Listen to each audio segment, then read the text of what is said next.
Hear ye, and welcome to the Royal Geek Podcast. I'm your host tonight, Justin Sandoval, a.k.a. Sandy, and I am joined, as always, by my good friend, Anthony Amato, who we like to call Shamato.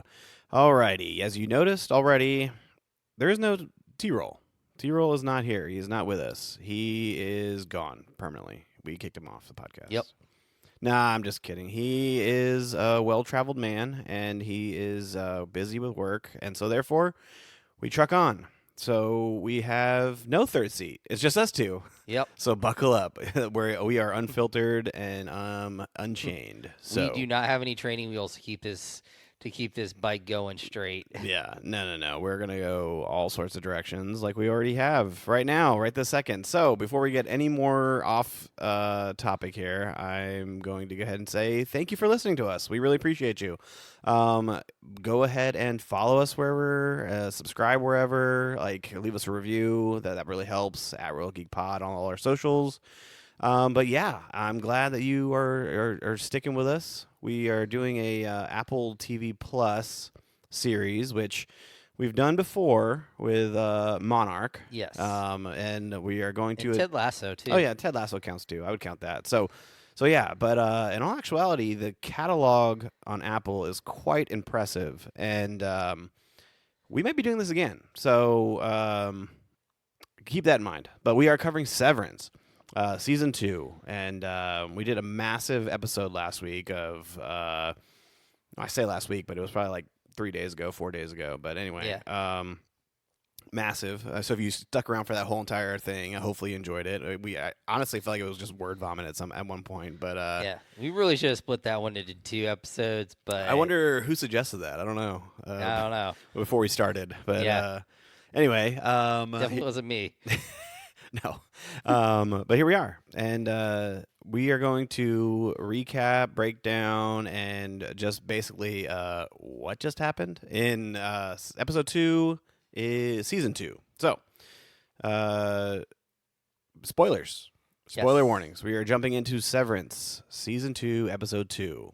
And overall, Shamato, thoughts, episode. I'm really glad that we got to see the outies. Yes. It was a great it was a great yin yang that they put with essentially all of episode 1 being about the innies and episode 2 essentially being only about the outies. Yes. So it was a great little symmetry there. I think we really were longing for that world of the outies because that was a more intriguing world coming into this because because of all the ramifications of what their innies did at the end of the first season. So that was really awesome getting to see some of the fallout of what happened. Yes, and I know last week, multiple times on the pod, we were talking about how they showed no outie interaction and how we were just craving it and wanted it. Yeah. And I'm so glad they didn't drag it out any longer. Like they could have easily started episode 2 here with the innies and then finished the episode with the outies. And I'm so glad that they jumped straight into it. And actually, we had a full episode of all outies, which was fantastic and much needed because we actually got a lot of detail in this, so I enjoyed it. Yeah, I think it was really interesting, because of the way that season 1 ended. It actually makes sense for them to be kind of almost they're separated. Yeah, there's just like this distinct break between the two versions. So the innies got an entire episode, the outies got an entire episode, and I think they'll become more and more integrated back into one as season 2 goes on. Yes, exactly. And the way we're going to do it tonight is we're not necessarily going to go chronological of the episode, but what we're going to do is we're going to talk about each character and just kind of what they go through in this episode and hopefully put together a cohesive story for the way the episode actually played out. Because they're all very, they're essentially all separated with, kind of Milkcheck kind of just being, the glue piece between all of them. Because I don't know if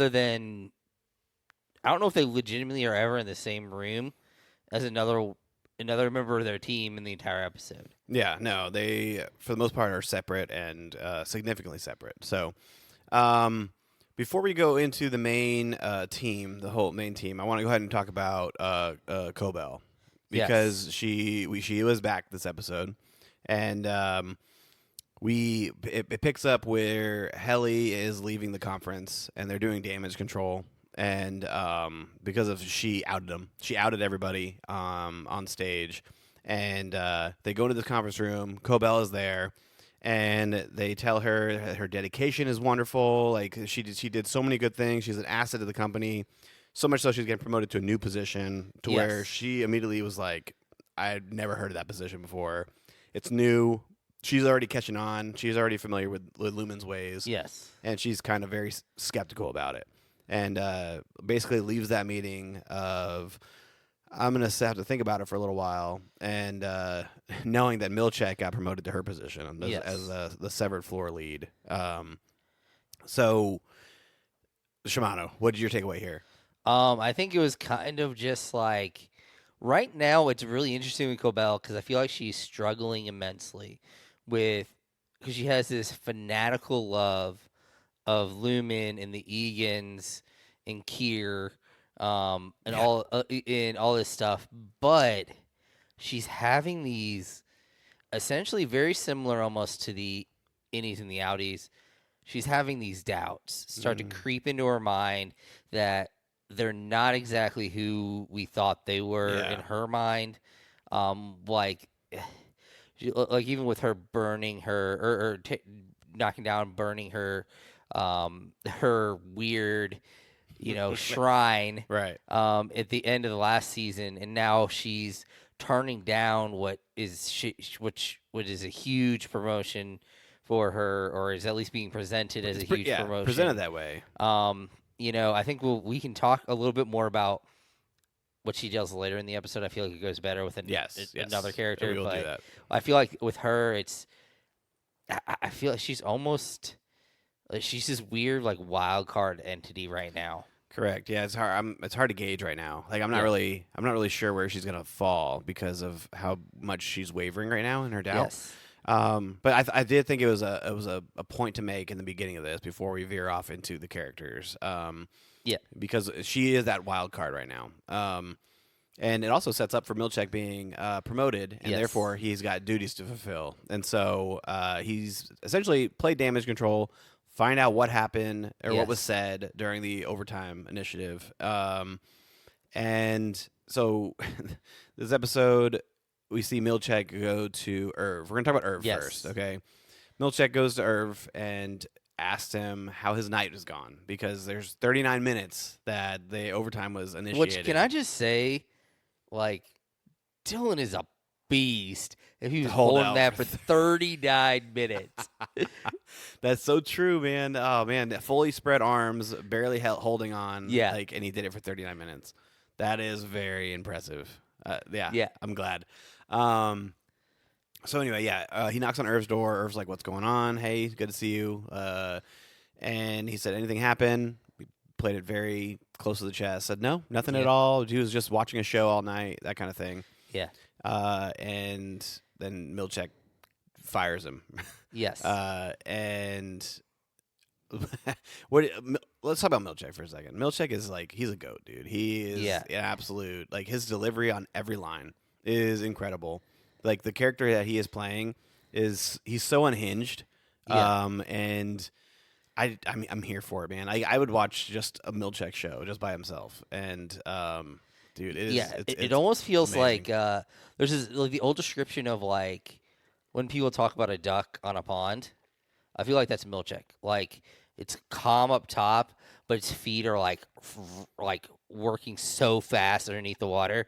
I feel like that's kind of what Milchek is. Is Yes. like on the surface, he's always everything he says and everything he does seems so calculated and so like precise Yes. and like calm, but underneath like you see like he is calculating and he is taking care of things, trying to get to these answers. Yeah, and he's very good at with his words and manipulating, and Yes.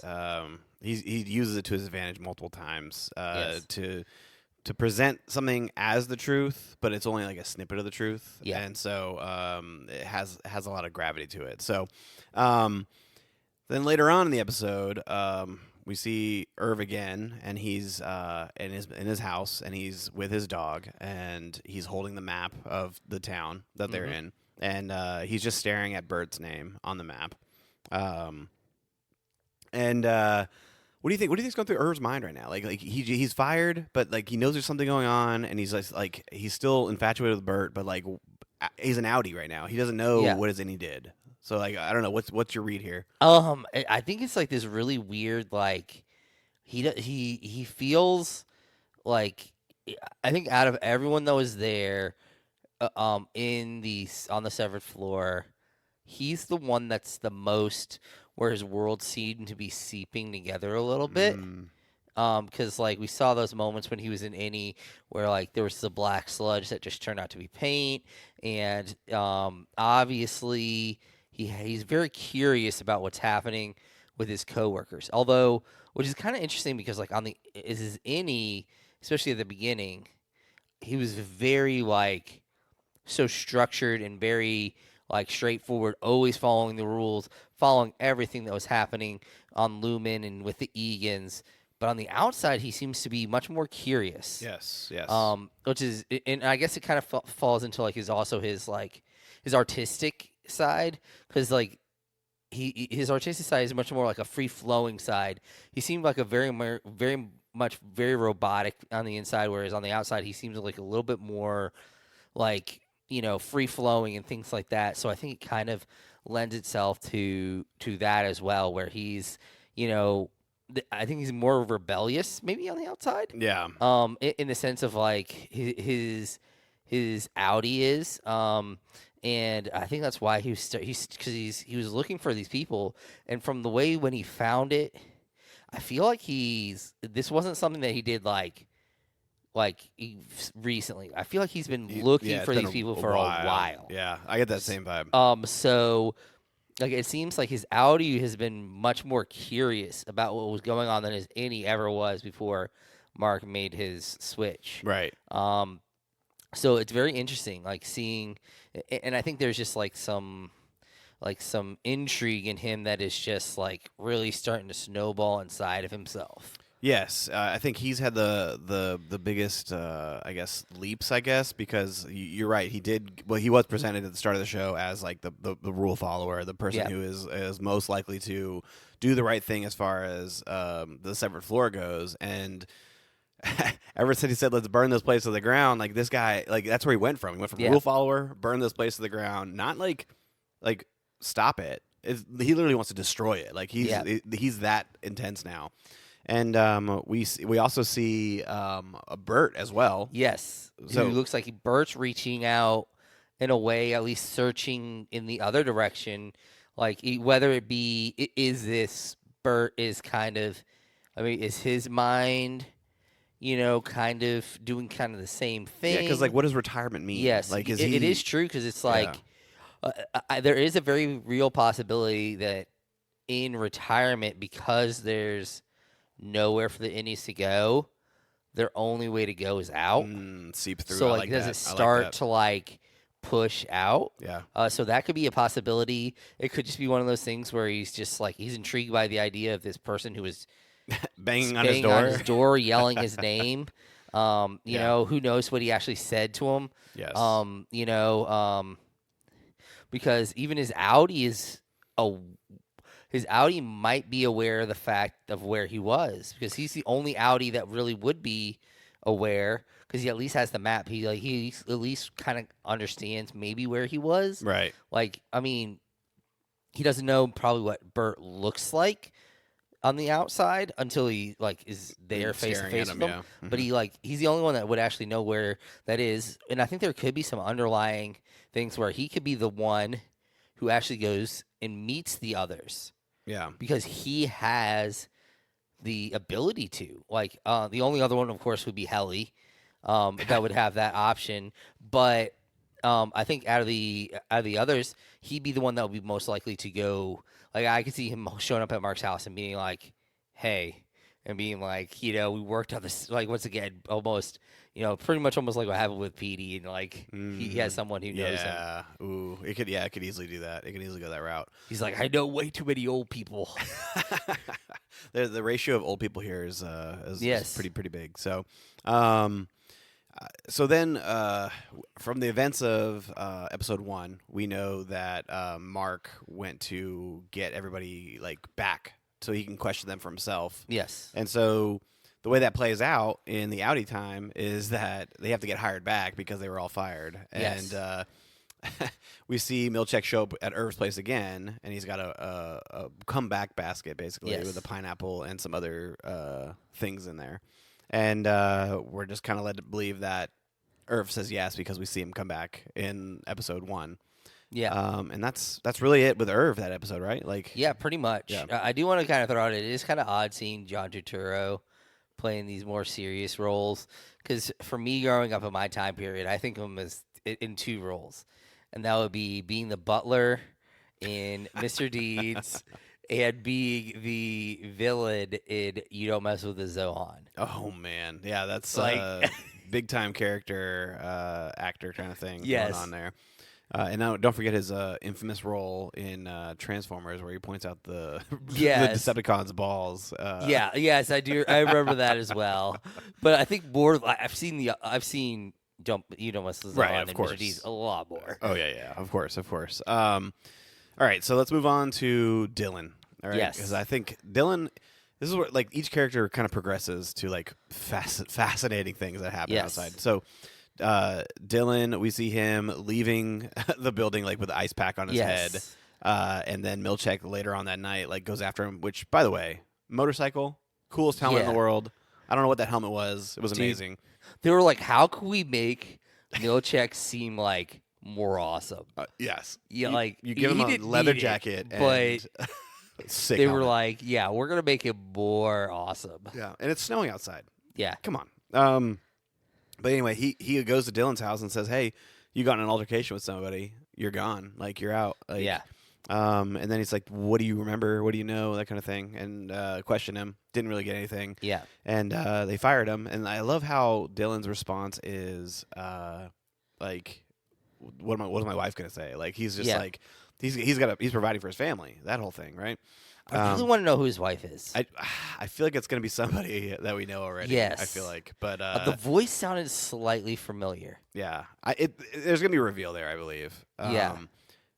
Let's put that in our back pocket for right now because I really want to come back to that. I do think it's gonna happen. We're probably gonna talk about it like 3 Yeah. episodes probably, but so then we see him. But I will say, so you were talking about his relationship with Milchek and the possibility that he knew him on the outside. Tiro was kind of pushing that pretty hard, and I feel like this episode pushed it away from that. It did, yeah. Like it kind of pretty hard, because it didn't really seem like they. Because what I was kind of expecting is almost like, maybe like behind him, his wife opened the door and was like, what are you doing to my brother?" or something like that. Like, yeah. and it's like, oh, or something like that. That would have something- been, yeah. But which makes it more weird, the fact that the fact that he was in the house with the kids. Yes. Where was the wife at this time? Yeah. Like that kind of thing too. Very strange. But yes, this whole thing leads Dylan to go on a job hunt. Yes. And this job interview scene was like Really odd. very strange. I mean, if the show wasn't strange enough already, like Yeah. this right here just adds to it. They're like because, just straight up doppelganger. the name of the company was what? Great Doors, right? Yeah, yeah. I think so. Great Doors, and literally his doppelganger. Yeah. Like when I first watched season 1, I thought Dylan was that guy. Like that he was interviewing him. I forget his name. I didn't look it up. I'm not going to look it up. But he's being interviewed about doors, Yes. and They had this weird conversation about doors. yes, and Dylan like he knocks it out of the park, man. Yeah, he's killing it. Yeah, he said, if you were a door, what door would you be? And then like he's like pocket because he can like when you served your purpose, you can be put away, that kind Yeah. of thing. And then he asked him like what your finish is or whatever, and then he like throws in like semi gloss, which was not an Yes. option that he gave him. And he's Yeah, like, he was he just, like- melted his he was- chair. yeah, he's he was just, like, blown "Ooh." away. Yeah, I think he said that's sexy. I think is what he said. I think we're Yeah. sure. And then they talk about kickball. Is that what he said? I Kickball? think something like that. Yeah, Yeah. he says they do a league. It's competitive. Yeah. And then he talks about Lumen, and then he brings up Severed, and the conversation is immediately over. He's Yeah. like, What I also found was we did get a slight tidbit about a little bit more about Lumen because he says all their doors are made in house. So that adds "Oh, to another element of them because we've already really seen a lot of things at Lumen that are branded specifically Lumen yes, items. And this adds a little bit even more. Like I know it's just like a little throw in, yeah, but like you also got to think like so that's another thing. It's like more and more. It's like why are they closed off so much? Why don't they outsource anything? right, yeah." They are tight, close to the chest so far, Yes. is what we're seeing. But yes, you're right. It leads to him essentially like when he finds out that he was severed, yeah, it's a no go. he is completely like, why would anyone want to do that to themselves? We don't want you here, that kind of thing. And Dylan's like, that's discrimination. Like, you can't do that. And he's like, I Yeah, can do that, and I'm going to do that. And yeah, then like kicks him out. That's basically it. yeah. And Dylan's kind of in his car sulking afterwards, where we hear the You hear conversation his with his wife. wife. Yeah. I love how he hangs up the first time, and then he picks up and he's like, read the room. Like, if it was Yeah, good news, I would have called you already. That kind of thing. yeah, Gosh, dude, Dylan's personality as an outie compared to his innie is very interesting too. It's kind of yeah. like he's got a lot of confidence as an innie, and then Yes, on and the he does outside not. he is He like a does not. shell, man. He is not confident. He is like very timid, and Yeah, it shows. But it's kind of interesting. Like, was he split so much that like yeah, it's personalities. affecting Yeah, him. Like he can't even tap into that confidence. yeah. And the more and more you see, the more and more you're seeing like there is like really big differences Correct. personality wise between the innies and the outies. Because like I said before, like Irv was he's significantly different on the in and the out. Yeah. And you're seeing now Dylan, you're getting real shots of Dylan being different on the inside and the outside. And even in that meeting, you're once again seeing this world that is very split on the idea of severing. Like, Yes. Yes. who's for it, who's against it. I did think it was a little odd conversation bit.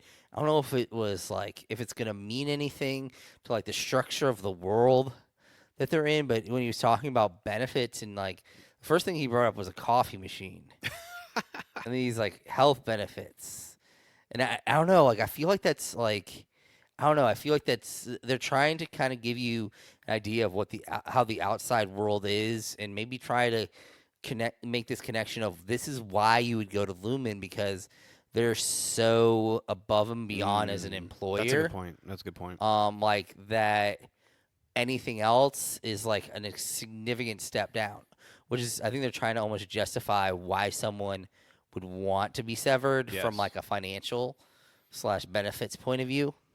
Yeah. Yeah. No, that's good, man. Because even Irv is like, did I take something? I got money upstairs. If Yeah. If I pay like, back right like now. that's how much he was, wanting to keep this job. Right. And there is like pay is thrown around later in Yes. Mark's storyline when we get to that. So yeah, it must be significant. It must be something worth doing this whole procedure for. Yeah. But we do see later on, because of the events of episode 1, Dylan gets hired on again, and Yes. Milchek comes back to Dylan. And what did you think about Dylan and Milchek's interaction when he's hiring him back? Um, I'm not really sure. Okay. Yeah.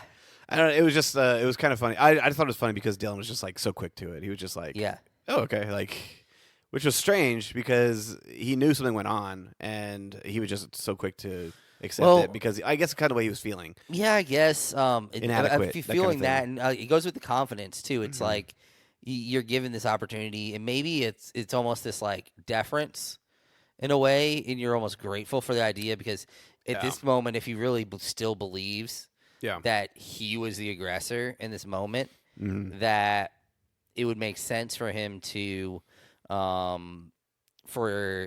be like, yes, yes, I will come back. Like you knowing that you were the fault. Yes. I kind of hope his Audi is really into belts. Like, I hope that's just something like random that kind of fell into his. Like you see in his like I don't know. Maybe His we can go closet. back to that episode and there's like 15 belts Let's up go there back for to some that reason. episode and check that That closet. would be an interesting idea. It's just something that went through my head, Yeah. like just for a moment. Like, what if he's just like really into belts? Yeah, that would be that would be pretty interesting actually. All right, so then Dylan's back in.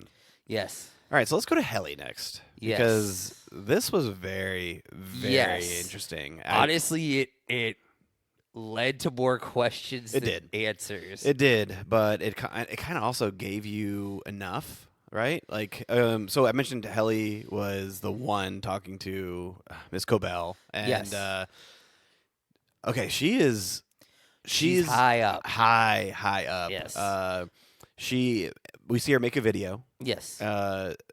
like going against her actions at the gala. Yeah. And it's like as she's saying it, I'm like, she's saying this uncoerced, like she's doing it Yeah. out of her own free will, and Yeah. I'm like, how deep is she? Like she's fully believing in this whole plan of showing the world that severance is a good thing, even though she knows that it clearly wasn't because it was what was said at the gala. Yeah.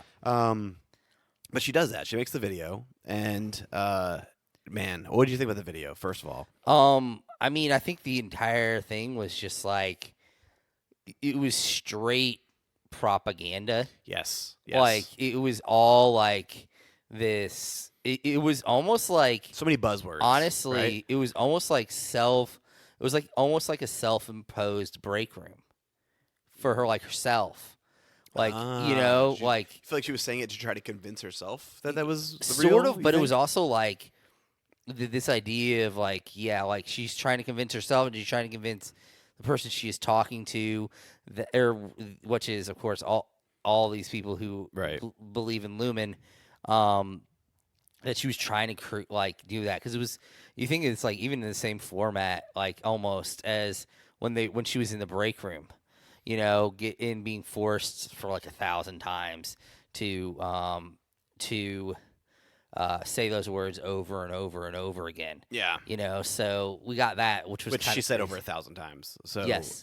which was it's crazy because here she is now as an Audi wanting to keep the program going when Yes. when her own innie is the one Yes. being the biggest issue. Yeah, she Like, seems to be like I don't know, like because I do think up until this episode, it was a little bit up in the air, like how high up she was, how much she was really into the family company. yeah. I did think there was a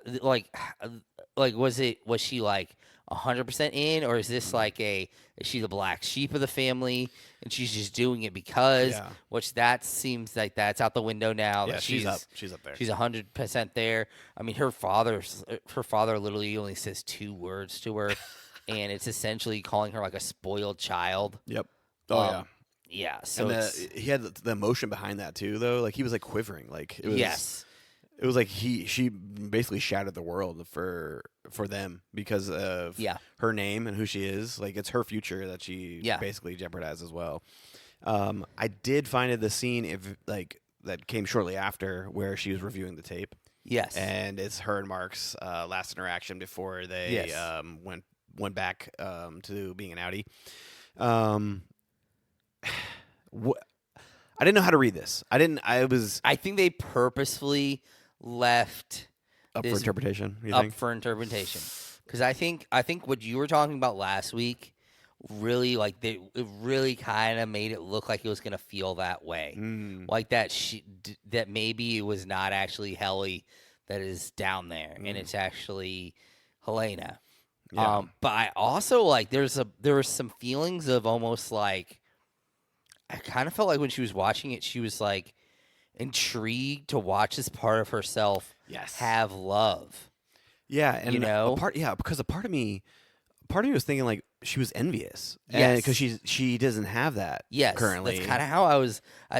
That's kind of where I was kind of feeling. That's in where that I leaned path. towards, and which kind of fueled my argument from last week. Because what if she's like, I don't have that up here. I want to take her place, and I want to go down there and try to feel that. Because there was moments where she was kind of like in episode 1 where she was like very into what Mark was doing. Like she was trying to spark it on, trying to Yeah. get him to like feel those things and say those things, and that leads me to believe like, is this her? Is this Yeah. her actually instead of Helly? And because also when they say later on where because of the events of episode 1 where Mark wants everyone back, the bodyguard or whoever that guy is, Drummond. yes, he's like even Helly R's got to return, and then they like kind of pan on her with the camera. The camera work in this series is very good. Yeah. But the look on her face is like, do I want to go back down there? But it also looks like I get to see Mark again. Like there's, I don't know, there's like something to it. Yeah. Like I'm reading into it. There's definitely something like odd there that's Yes. happening, and also like with what her father said to her, it kind of makes it seem like maybe their relationship is strained. So maybe she doesn't get love from anyone. Correct. Like, yeah. or maybe she's just intrigued by the idea of like a group of people down there that Care for her. literally care for her. Yeah. Like not just because and it could be something as simple as like with what she is it seems like almost the Egan's are royalty in this world. That's the way they act, dude. They act. They have. And they act like that Yeah. too. Like, is there something of it almost being like, is her story gonna almost play out like one of those stories where it's like, oh, the princess goes undercover as the peasant girl to experience real life. Yeah. There you go. You know, That's kind of almost like that kind of idea perfect, of like, yeah.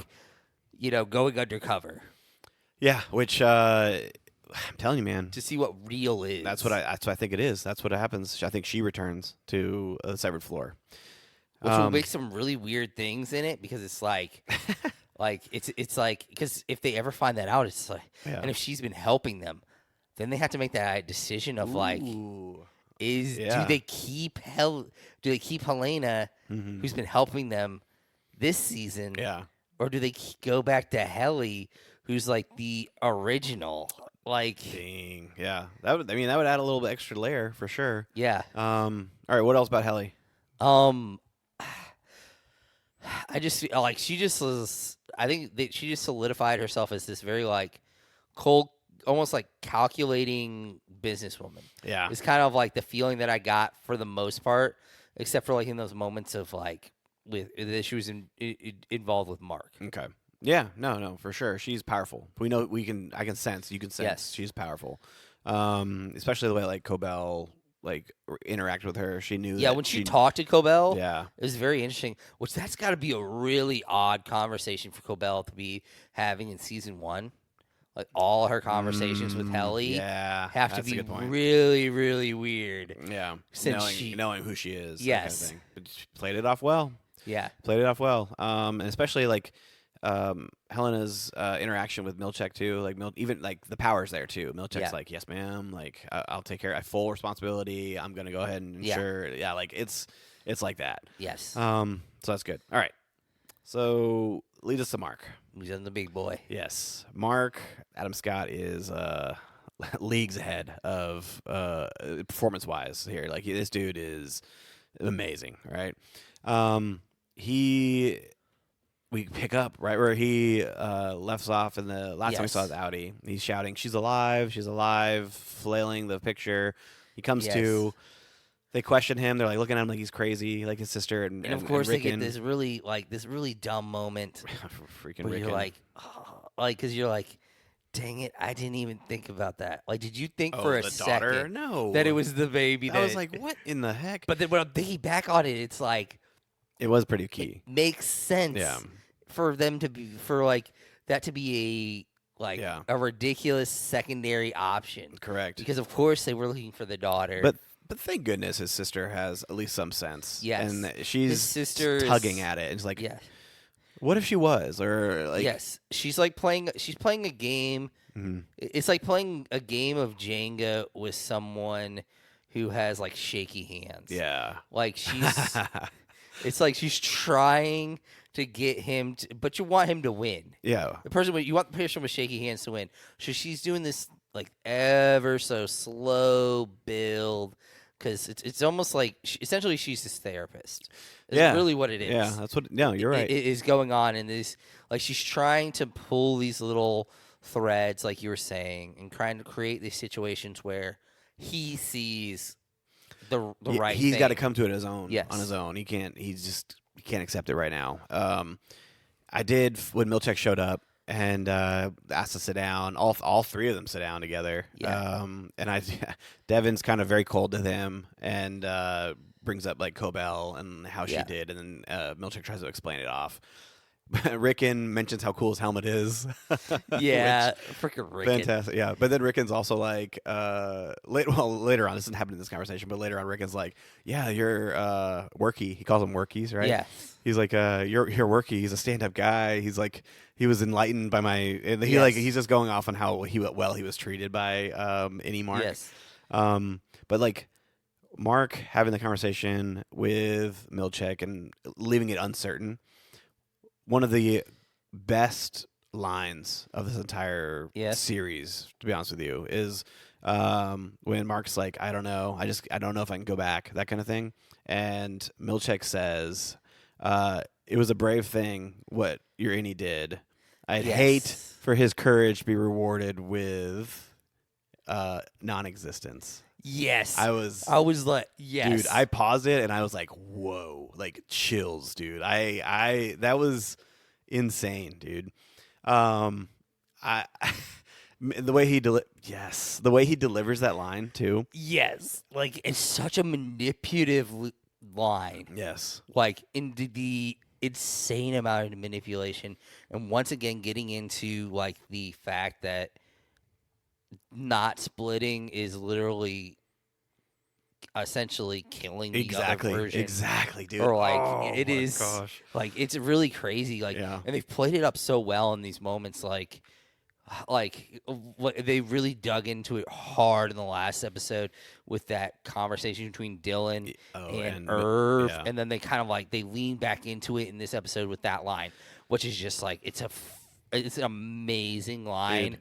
So like it's hard not to go back after that line. Yes. Like even me, I was just like, dude, Yeah. you're right. He put a And, like, heck of a what lot you- on the line. what you too. said before, like he tells the truth. It's 100% the truth. Oh, it is. That It is like the most true. That is such a true line, but it is also so incredibly It manipulative. is. It is. But which leaves Mark a lot to think about. Yes. And which he ends up meeting up with his sister again at the diner. Yes. And she's like prodding and like planting seeds. Yes. And you can see the doubt start to form. And Mark gets another sit down with Milchek, but this time by himself. And Well, before doesn't he get very testy? I think it's important to get like. oh, Mark got tested Yes, with his he sister. gets very Yes, testy, yes. and like 'Cause I think he wants it not to be true. Like he just wants to be done with it. He's like, I saw her body. He's because like, he doesn't want to like. open that door again. Yeah, because how that he door felt. hurt. He was so hurt. I think that's such an important thing to see here as to why he wouldn't why he doesn't want to believe Yeah. even in his own mind. That's good. I'm glad you that's brought the that real up. Yep. reason that like he was holding the picture. Because I think you're kind of like Mark. You're kind of being an idiot here, like thinking that it's something other than. Thinking that it is the baby or wanting to think that it is the baby. Right. But I think that scene really solidifies like the reasoning. Like for him, Yeah. there's so much He can't pain. relive that again. He yeah, can't. like it's so much pain and so much grief. To which Milchek says later on, he's like, "Do you remember what you said to me when you got hired? You said that you don't want to suffer anymore. You don't want to. You Yeah. want to be done with the way you felt in the real world." And he talks about just like what Mark is down there. He's like, he tells jokes Yeah. and he's happy and like And he said he found love. He mentions that he found Yes. love, and Mark's like, "Huh? What?" And he says, "And some of that will reach its way to you. I guarantee it." Like, Yes. that was. and yeah, once again they've shown like Mhm. there is like circumstantial evidence that it's happening already. Yeah. Where like once again through Irv and Potentially Bert. Yeah. potentially Bert. Mhm. But yeah, like there's like there is a possibility of these tangential like connections between the two worlds, even if it's something that's subconscious. Right. Milchek also offers him 20% pay bump, Yes. which we were talking about earlier. Like, how substantial is that? Which it seems like this company is generous in Yes. their pay, and 20% on top of that would be very, very generous. Yeah, I mean, I would assume you'd have to be pretty generous to have somebody like digging in your brain. Yes. Like, Yes. there's gotta be some. You gotta be compensated pretty well. Right. I also think it's interesting, like throwing in with all this Mark stuff that we saw, all the stuff with the other team. Like, Yes. Yes. yes, so we get to see. I think we get a very telling thing. I think you were very correct in your assertion about the length of time. Yes. We Because were gonna get there. Okay. Yeah, you're good. No, you keep going. Keep going. But yes, we're moving anyway, so the transition. assertion that basically like they're coming up to Milchek and being like kind of like criticizing the team that he puts together. He's like, yeah, one foreign guy, and then Two laid off ones from 5X. yes, from 5X, which wherever that is. Who knows? Yeah. I'm guessing one of them's in Michigan. I'm guessing it's in Michigan because he does say Grand Rapids. Yes, he says Yeah. Grand Rapids. Yes. And so, but it's interesting because he's like, what did you expect me to do? You gave me, I had 48 hours. Yeah. So like, this, I feel like this happened on a Friday, and he had to figure it out Saturday and Sunday. by Monday. And by Monday, because he literally does. He literally does say when he's talking to him, Mm-hmm. he's like, I hope to see you on Monday. Yes, he does. Yes, and I mean, I guess the pineapple swayed him because he did end up going back. Yes. But we see that it's been 3 days in the office, not 5 months. It's like it's 48 hours between Mark not wanting to quit and then starting Yes. on Monday. But they told him when he came down that it's been 5 months. Yes. Right? Like Yeah, that they was. told him Did that I it had imagine been that? 5 I didn't months. imagine that. Right? That actually happened. And then there's also some like potential playing with when he's actually there, like how like the way it was shown was like how much of that was actually. I was trying to pay attention to the clock. Yes, and it was changing. The times weren't the same, but the weird thing was The guard, right? They were going what The guard, like the guard kept looking at him strange, like when he came. a little bit, and I Out. felt like it almost looked like he was playing with something under his desk. Mm. So at moments with the guard, so I was kind of thinking, is he maybe changing the clock? Like, is he to make the times look a little different? Although I will say, with the close time with him leaving, he was leaving at different earlier times, so it wasn't like it was just going up. Yeah. And then and I think it was doing the same thing with. I think it was doing the opposite thing actually in the morning, because he was actually getting there earlier. Mm. So it went from like I think 9:04 to 9:03 that he was getting there. So it was almost like it wasn't. I think it was almost purposefully that it wasn't linearly going up Mm-hmm. in any way to where when you looked at the clocks in those scenes, it would be like, oh well, this time it said it was 9:02 and now it's 9:04. So it could have just been 2 minutes later. Right. I think they were playing with. So it was actually Trying not to give away too much. yes, I think. Yeah. like it was 9:05 first or 9:04 the first time. Then I think it was 9:03 the second time. Okay. So they were almost like purposely playing with those times. Okay. And we see then obviously Mark episode 1 wants his team back, and you mentioned the guy was the Mark W was yelling. Yes. Like I put up my home for lease or whatever. Yes, in I Grand gave a Rapids. police Yeah. in Grand Rapids, and to be let go so soon, and Yes. they're like holding him back because he's like going crazy. So then like, Mark has been the whole episode has been looking out his window trying to confront Cobell. Yes. We had alluded to this earlier, and then finally like he's coming home that night, and he sees Cobell, and he confronts her. Shimado, what Yes. was your take on all this, man? It was.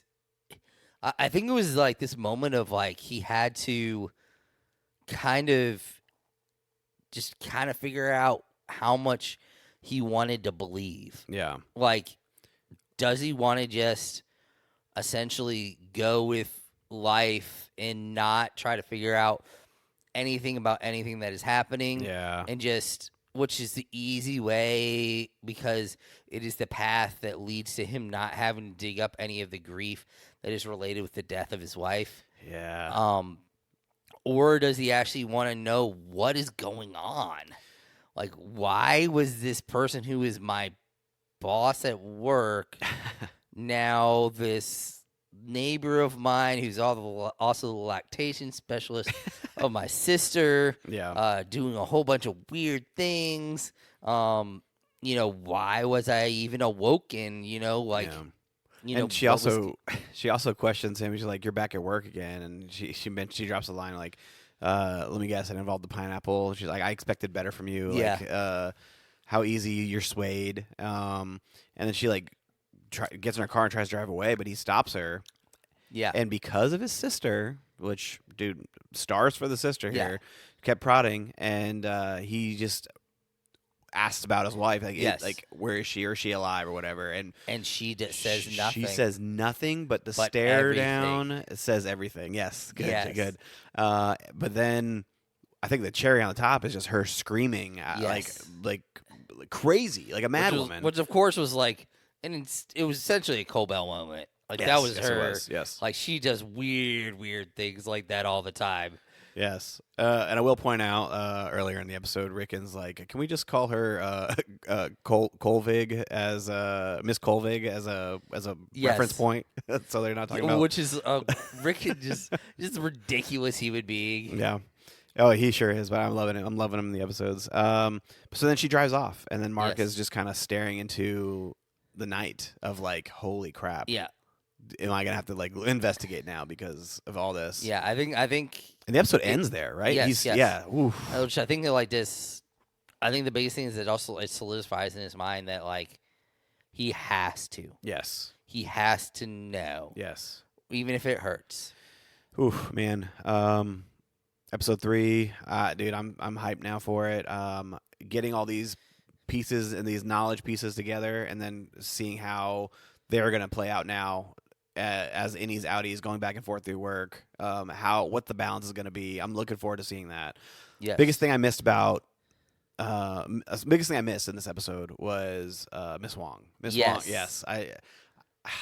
Dude, I think I've grown to like her a lot, even though it's only been one episode with her. Yes. She was a very. Her presence is felt. Yes. Also, yeah.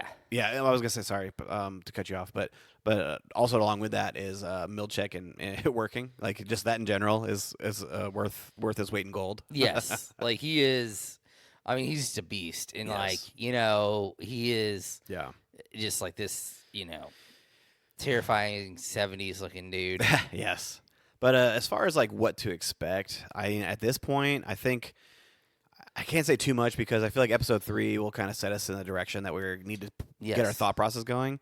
But I do think it's going to be very interesting to see how they balance the innies and the outies moving forward, especially with Helly / Helena, like what they do there. I think that's going to be very pivotal. Yeah, I think it'll be very.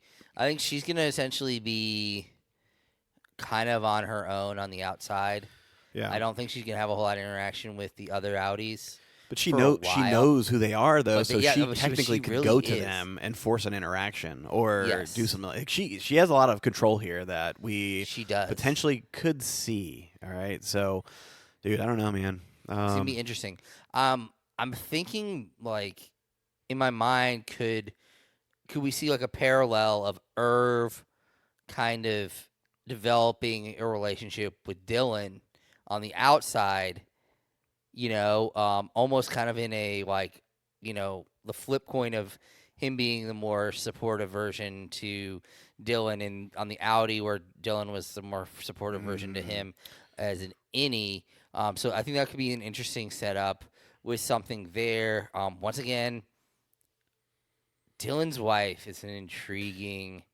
Yeah, I feel like there's something there. Yes. Yeah, I think enough was shown / not shown with her to lead me to believe that there's something there. Like I'm trying to think of like who it could be, like who what other females are Yes. on the severed floor, or like could she be the Natalie? Yes, that's kind of what I was thinking. Dang. Like that was a possibility in my mind was that it's Natalie. Hey, go Dylan, man. Go Dylan. I mean, yeah, like that would be a go Dylan moment.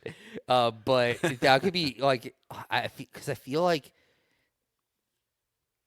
I don't feel like that was just she's on the phone to be on the phone. Yeah. I feel like she was on the phone because they were trying to hide who she is. Yeah. I like because you always see that, like you can tell there's just moments in shows and movies where you're like they're purposefully like you're not supposed to see this face. Yeah. You know. Oh yeah. I agree. So that's very interesting there. It's gonna be interesting to see what Mark does. Like like I think him and his sister are or what if it's like one of the crazy ladies from Rickard's cult, Oh like gosh. is tell his wife. Rebecca. But yeah, Rebecca, which would be hilarious. Oh, But man. I think it's gonna be really interesting to see like how that relationship plays out with him and his sister, because I think his sister's gonna be a huge helper. Yeah. I think there are some like tendrils. Or what if it's the doctor? Oh. Like, Oh man, I don't know about that. She's so like I feel like she's so underground right now that I yeah, feel like it's be too like weird her to being anything outside. Yeah. But anyway, I just feel like so he has he has three women. I feel like in his life that he can kind of like use to help him uncover the mystery, which would be number one would be his sister, number two would be Pete's daughter, Mm. which we haven't seen in a while, which would be very interesting. And then the third one would be the doctor. Like, is he going to be meeting her again? I feel like they have to. Like, I mean, you really do. Like, we need more like yes. resolution there. I feel like you really got to like figure out like what the doctor like, because I feel like I really do feel like one of the, and maybe it's just too straight of a line, Right. is that his wife was somehow working with the doctor, which caused her to, Yeah. something to happen there. Yeah. That'd be interesting to Or see. what if what if his wife gave up her own world to save Innie's? Or like she's an advocate for the like ending the Severance program. Yes, but she gave herself up because she's undercover. Ooh. Okay. Like she like faked her own death. Because I've been kind of living under the idea that Lumen faked her death, and then like because she knew too much and like pulled her underneath and all that kind of stuff. But what if she chose to be severed as a form of like somehow they figured out a way to use the chip to like the doctor was able to do something because she does the severance procedure. Yeah.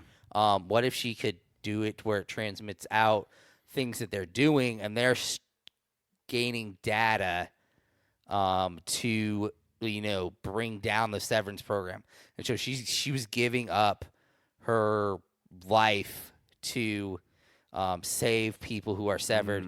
And the cruel irony is that after this, because of the fact that Mark thinks she's dead, he joins that world of severed. Interesting. Yeah, that could be that, dude. Wow, you might be onto something, Shimano. I like it. Yeah. Also, like once again, they leaned a couple of times into like they use the new word for what their great work is. Oh yeah. It was cold. Shoot, man, it was cold something. Cold Harbor, maybe. Oh yes, I think that's it. Cold Harbor. Something like that. I think that was it. But it's interesting because like they played that into that, like what they're doing is so important. Like what Mark is doing is so important because they were we need to get Mark back down there. Like they literally said Mark down there. Not we need to get the team down there. They need to get Mark down there. So like that's great, man. Like I don't even know where to speculate on that, and I really do feel like episode 3 is going to point us in the right direction, or at least I hope it points us in the right direction. But yeah, that was very interesting that you bring that up, man. Mark, something's going on with Mark that apparently cannot be duplicated. Yeah. So much so where they were willing to bring back the old crew that literally initiated a protocol for 39 minutes. Yeah, because once again, it's like they gave in to so much to him. They did, and it leads you to believe why is this one individual getting so much of this preferential treatment? Like it's like it'd have been one thing if it had been Helly, and it was just because she's the daughter. It'd be like one of the big reveals has been that she's literally like the daughter of the owner of the company. Exactly. And that's really the only reason they did it. But like for him, it's like there's got to be something that he's doing. Like what does he like? Could it be somehow related to history? Like, is there something there? I don't know, Because man. like that was what he did before he was, he was a history professor. Right. So like I don't know, like it really makes you think like what is so important about what he's doing. Yeah, man. Jeez. So much to do still. Yes. All right. I feel like that's a good place to wrap it up. So T-Roll, we missed you. I know you probably have a lot of questions as well. Hopefully, this seems like an episode he would actually listen to. But yeah, we appreciate all of our listeners out there for tuning in and checking this out and going along on this crazy ride of a show with us. So yeah, please give us a like, follow, thumbs up, rating, whatever you got to do. Share us with friends. But yeah, anyway, for Shamato and myself, Sandy, we appreciate you guys so much. And we will see you next time, you peasants.